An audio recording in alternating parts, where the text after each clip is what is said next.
Welcome to our interview with the speaker series for the United Astrology Conference 2026. I'm Melissa, and today we are joined by astrologer William Morris. Will, can you introduce yourself a little bit? Absolutely. Hi, Melissa. Thanks for having me. Yeah, I I've had a long history of astrology. It was my second career. The age of 22, I was on the road playing music, and that was in 1977. I did my first consultation, and because I started studying in high school, and so then I met uh, this person who told me that my career was going to be changing. Well, sure enough, later that year in '77, I left the road, ended up doing astrology professionally as what my friend Scott Silverman would say is a mendicant astrologer, doing consultations in cafes and on Venice Beach or at fairs and such. And anyway, so that whole thing folded into me also getting involved in medicine and being interested in medical astrology. And Eileen Nauman said to me, you have to study medicine if you're going to be a medical astrologer, which is of course in the realm of the obvious. But so so anyway, fast forward, I've been running around these circles of music and Chinese medicine and homeopathy and astrology for the last almost 45 years now. Nice, nice. What Yeah. happened then I mean, you were on the road, so what clicked and you just switched? Oh my God. I remember it was numbers are kind of big for me. It was the 7777. I'm sitting there on a dock in Lake Tahoe. We were working in a jazz club, and I was studying psychic healing and astrology and tarot and such. And it just hit me like a bolt of lightning. And I knew that life on the road wasn't going to be the game for me anymore. Mm. But I still, I still play Oh a yeah. lot. A lot. And 3 days a week, we do sound healing events based on the astrological configurations of the sky, using Nice. cosmobiological techniques primarily, with midpoint structures as the basis. Use Titus midpoint structures, and those those planetary um, cycles are multiplied into the audible frequency range. So we have a room of 20 gongs, that planetary gongs and asteroid gongs, based on their orbital speeds. Oh And wow. so we do the calculations, and then I tune up all the synthesizers to those frequencies, and we take people on a ride for an hour. It's quite wild. That's awesome. Yeah, Yeah. I've talked to a number of astrologers doing this series now, and you're certainly not the first one I've spoken to who works with music. Right. But I think that's probably the most interesting way that I've seen it used so far with like the stars. Um, can you talk a little bit then about your journey or like the studies and everything you did to get to that point where you're doing these kinds of sound baths, astrologically focused? Well, I started, I guess it was back in '78, making music for a woman named Rosalind Briere in Los Angeles, who taught about chakras and healing and such. And I did that. And what I would do is I would take there's a theosophical structure for the assignment of keys to the 12 signs. There's many of them, right? Miles, there's yeah, a lot. But but the uh, what I would do is calculate the chart, and I would look at the squares and the trines, and I had a flute, and I would do spontaneous improvisational compositions based on that, and would observe. And without fail, the clients would get restless and agitated when I would play the square relationships, and they would calm down and settle with the trinal relationships. And so that was probably my first experience. And then my first couple of records that I released back in the mid '80s uh, dealt with things you might call resonant theurgy, whereby I'll do a recording at the moment of my Venus return. So that was called Venus Return, and it's on the record and so forth. Or I would take uh, works that combined the I Ching with the Mayan calendar, Jose Ruiz, his work. and use that to create musical sequences, and then that got recorded. So there's different ways of kind of weaving these esoteric concepts into the sonic fabric of any given piece. Right now, what's of particular interest during sound healing journeys is that I'll include also mantras, but also what are called yantras, numerical squares. And the directions on the numerical squares become the directions of the wind as it's blown through the flute. So for the planetary force, and then those frequencies. Anyway, and it provides a subtle shift in the space. It's very subtle, but it's perceivable. Nice, nice. Yeah. So then, how would you say that I guess outside of this, it's informing your astrological practice itself? Okay. I may do consultations for people whereby I prescribe frequencies. I have a lot of Oh, sound healers in my practice that come to me and study with me.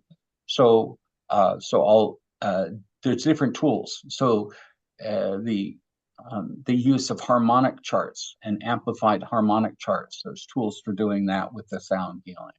Now I have a background in Chinese medicine, herbal medicine, and homeopathy. So that's the main thing I'm doing. I'm doing consultations, mhm. is advisement on lifestyle, herbs, and so forth. But usually mantras are going to come into it because the spiritual components are such a critical feature of people's ultimate well-being. Um, so this becomes informative of a book that I've been working on for the last really 40 years or so, and it's called Sky and Meridian, and it deals with the correlations between sky-based phenomenon and the meridian systems of the body, and there's different ones.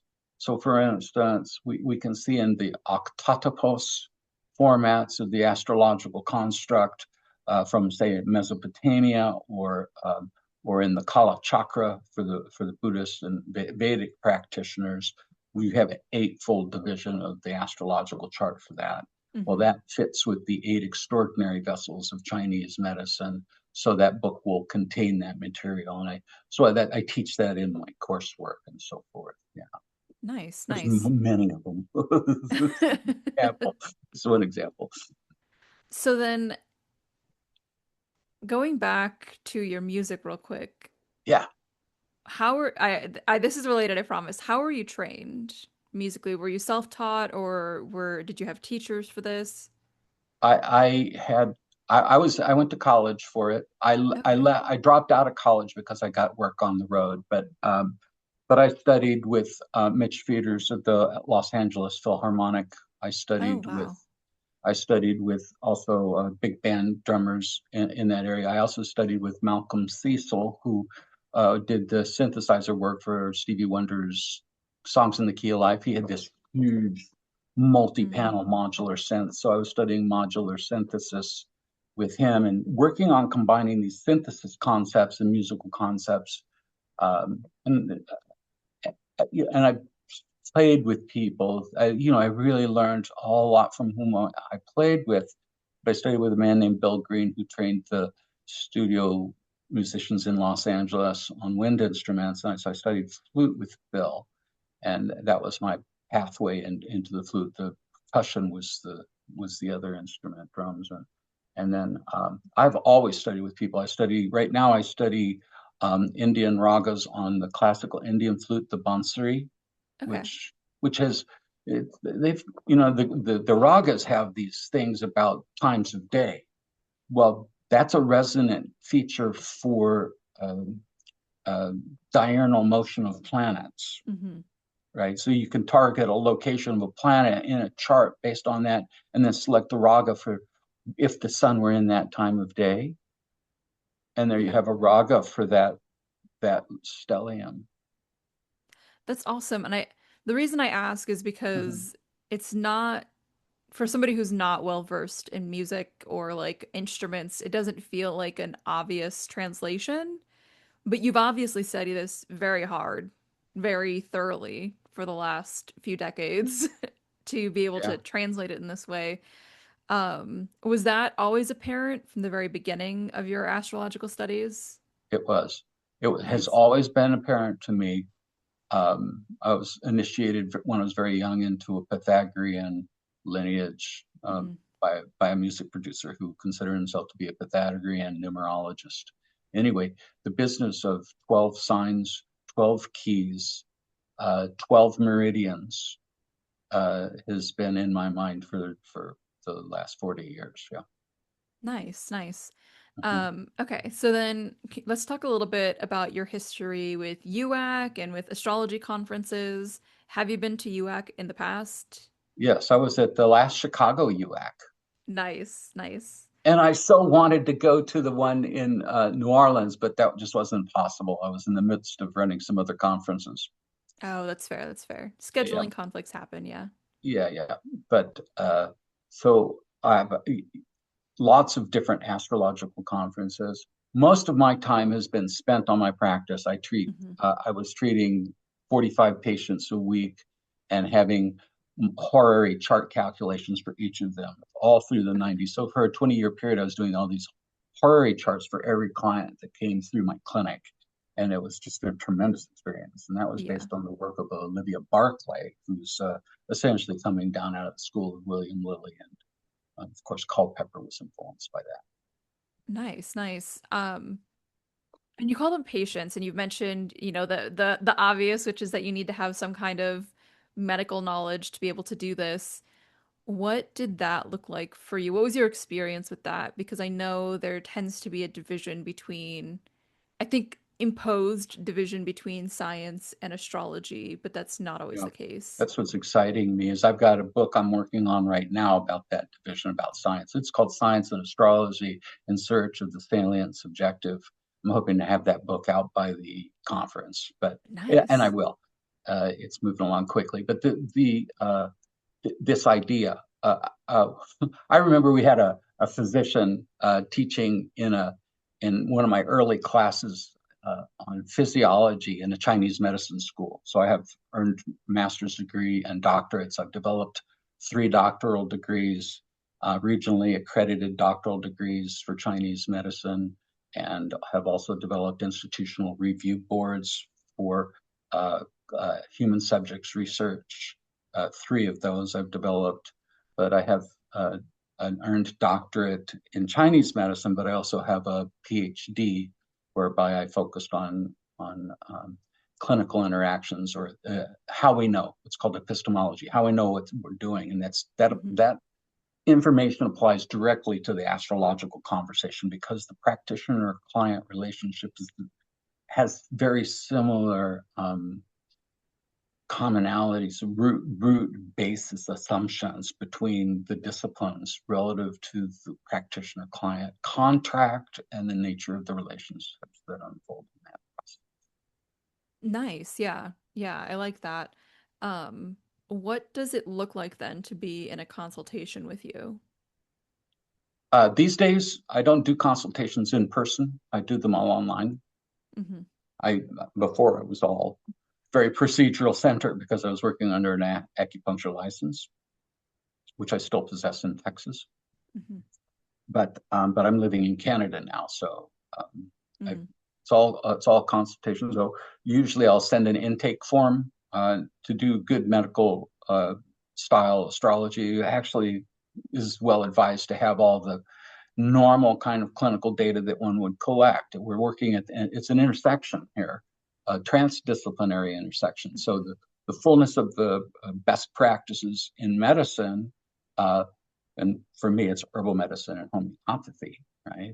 As my preferred uh, remediations, remedial measures, and then you have the astrological view.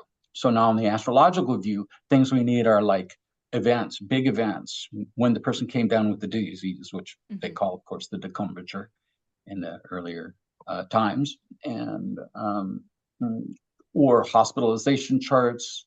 If we don't have accurate birth data, then I'm going to be using what I call Draconic anatomy, which is I deal with in my book Cycles in Medical Astrology, and it'll be dealt with more fully in Sky and Meridian as well. But mm, it's variable because it depends on the needs of the person. Sometimes I'm doing a business consultation. Yeah. So it comes down to this. In the last 45 years of practice, there are 4 pillars of health that match the elements, the 4 elements of the signs. So you have your material needs. Person has their material needs met, earth signs. Their relational needs met, air signs, right? Their purpose needs met, fire signs, and their ultimate spiritual liberation needs met, water signs. And that set of phenomena are in the back of almost every set of needs. So, but it becomes client-centered. In other words, it's an inquiry that is, it's an inquiry-driven process that arises from them. So it starts with, let's have you speak into this space and describe what it is that you're wanting to address. And then we roll from there. Nice. And then it's going to take on the shape of, it may take on the shape of more Uranian or more appropriately cosmobiological techniques, or it's going to use Renaissance techniques, or I'll use Jyotish, the Vedic astrological techniques. And and it all depends on the questions. We may use horary, we may use solar return. It's not a technique-driven process, but rather an inquiry-driven process, whereby the best technique for the question is applied. I love that, and I love centering, the client in that way. Yeah. Well, thank you so much. It was great to have you. Where else can viewers find out more about you? I can be found at medastro.com, MEDASTRO. I can also be found at the Kootenai Sound Healing Center, which is kshc.ca here in Canada. And of course, or you can just Google me on the web, William Morris, DAOM PhD, and that will pull down, that'll get my CV and all these kinds of things. Perfect. Thank you. If viewers would like to learn anything more about William or about the United Astrology Conference, you can head over to uacastrology.com. I will pop all of that down below. But otherwise, thank you so much for joining us today, William. You're welcome. Thanks, Melissa. Thanks for having me. That's great. Thank you for joining us today. You can find new episodes on our channel every Monday and Wednesday, continuing through to the United Astrology Conference in 2026. We also invite you to attend UAC 2026, taking place in Chicago, Illinois from September 3rd to the 9th. As the largest astrological conference in the world, UAC offers an unparalleled opportunity to deepen your astrological studies and connect with a global community. With over 270 lectures, more than 180 esteemed speakers, and 1,500 attendees, this gathering is a cornerstone event for both seasoned professionals and dedicated students of astrology. For details on registration, scholarships, volunteer opportunities, or advertising, please visit uacastrology.com or refer to the links in the description box below.